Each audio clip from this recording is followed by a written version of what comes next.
Hey everyone, this is John from ECA and I'm here today with a project update video for this 1/6 scale, radio-controlled, Armortek early production German Tiger 1. In the last video update, I went ahead and described the work that went into adding the subdivisions as well as the other features needed to be made to the rear portion of the vehicle in order to give it the engine compartment detailing, which makes it ready for that of the installation of the actual engine. In this video here, as you can clearly see, the engine is fully built, painted, and weathered, and is ready for installation. We're going to be going over several of these features and modifications that were made to this engine in this video.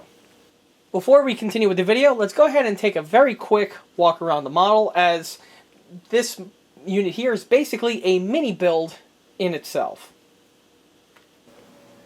Because this version of the Tiger 1 that I'm building is that of an early production Tiger, the engine that this vehicle would be getting is that of the Maybach HL210.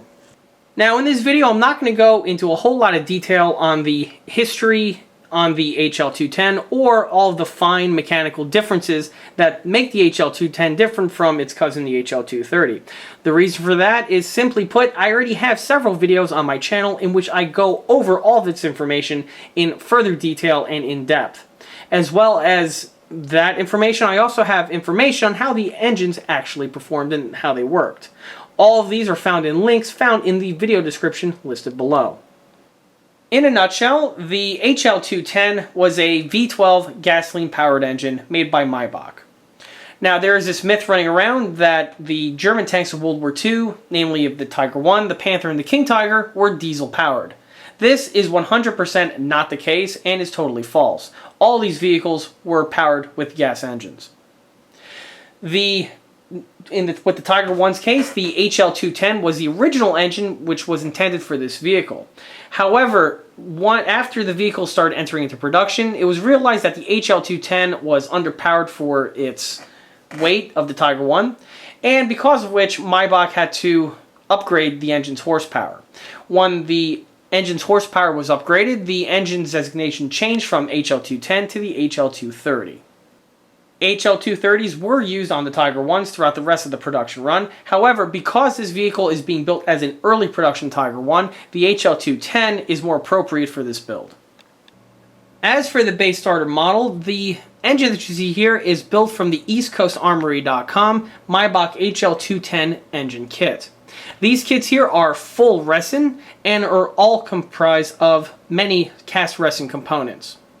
All these components build up into the engine that you see here, and this engine is built with the current version of the ECA kit that has the upgraded, squared-off HL210 pattern of external oil tank. These engines have been around for a number of years, and like many of my own builds that I do that are posted on the channel, the engines are modified to have functional animations on them, of which we'll be going over in this video. And here's the engine, fully assembled, just ready to go into painting.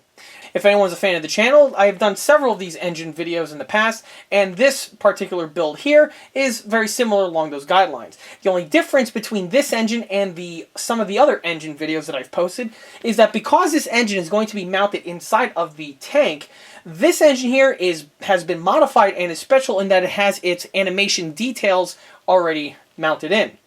The engine started off as your standard ECA resin engine, and at that point there, I take the stock engine and I modify it to give it the animations of both the rotating flywheel as well as the output shaft that would connect to the transmission that would turn the fan clutches that are on the sides of the engine compartment. Outside of these two modifications, the rest of the engine is stock ECA. Taking off the air filters as well as the carburetors, which are currently not glued on yet, as these get pre-painted and then mounted after the paint work is all concluded. Here you can see the engine, now that the pieces are removed, in better detail. Another difference that the animated engine has over the stock static engine has to do with the output shaft that we would have here on the static unit. On the regular Maybach engine, within this little cavity here, there is the output spindle and drive shaft, which on the real engine would enter into the fighting compartment, run along the bottom of the hull, and connect to the tank's transmission and would propel the vehicle.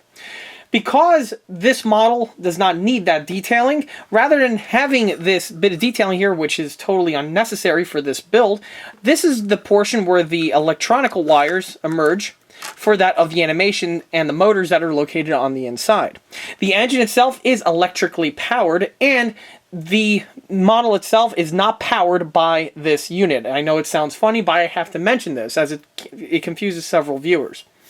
The engine here is purely just for detail, and the motors that are on the inside are purely there just for that of the animations to give the illusion that the tank has a real Maybach engine and everything is functioning to the viewer.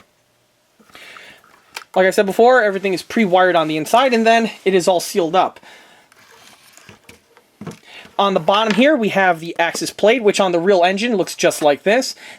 To modify the ECA one, the bottom plate's actually removable in order to get access to the motor in case there's any sort of mishap. However, with the way it's designed, this shouldn't be an occurrence. It's held in place by 4 brass fasteners, and once mounted to the engine block, it seals the deal and really makes it just like the static unit. Another difference between the static and the animated engine has to do with the exhaust manifolds. As you can see, the exhaust manifolds on this version here are hollow. There is a tube that runs along the casting of both of the exhaust stacks. The purpose of this is that this will be plumbed into the tank's smoke system and will emerge out of the exhaust manifolds that are on the outside portion of the vehicle.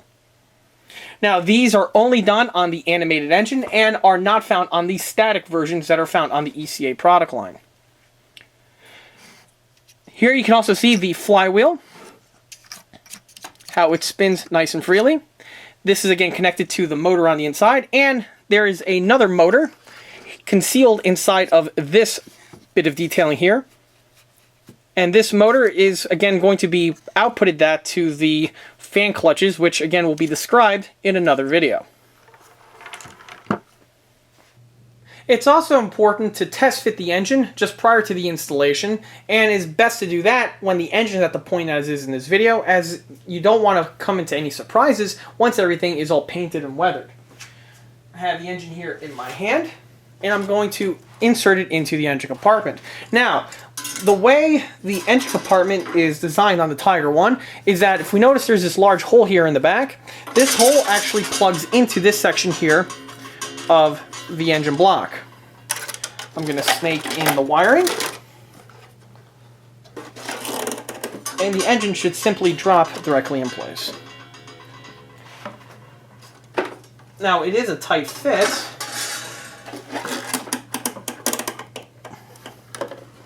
but if my math is right, everything should properly line up. And there we go.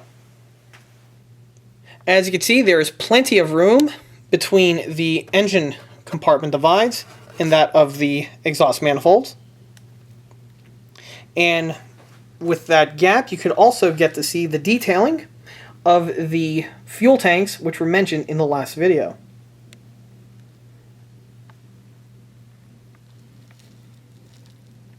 A lot more detailing will be added to the engine compartment in the next video update, where I'll go over more details and actually how the system works.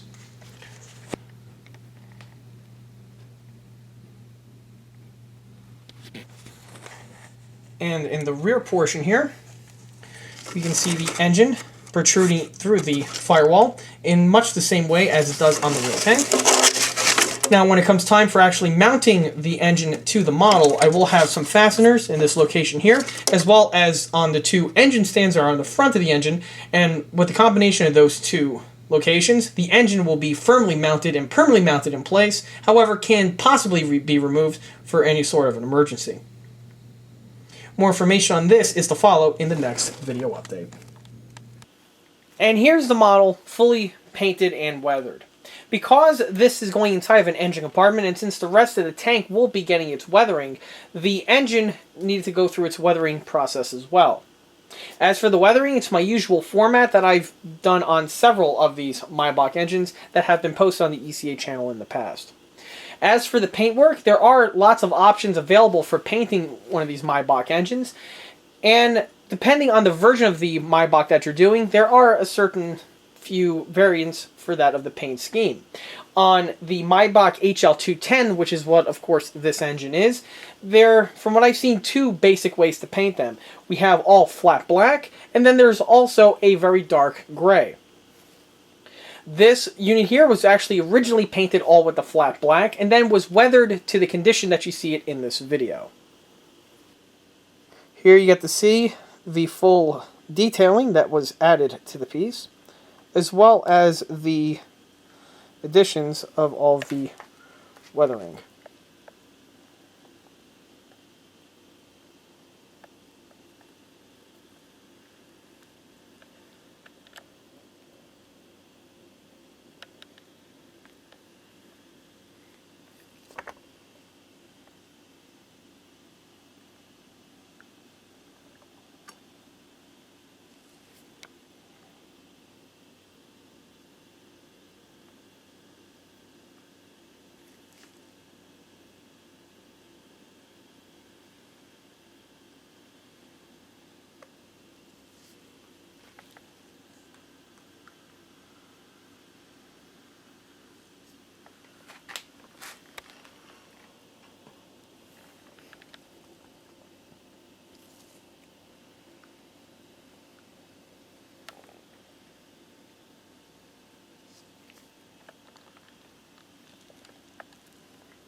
Now, also, like I mentioned in an earlier portion of this video, that all of the detail components that you see on this engine model here are supplied with the EastCoastArmory.com Maybach HL210, as well as the HL230 engine sets. Now, like I said before, the actual motion aspect of the engine consists of the animated flywheel and the output shaft for the fan clutch drive. To power everything, both of the features are powered by a single 7.2 battery. I'm going to go ahead and hook up the leads, and you'll be able to see the animations in action.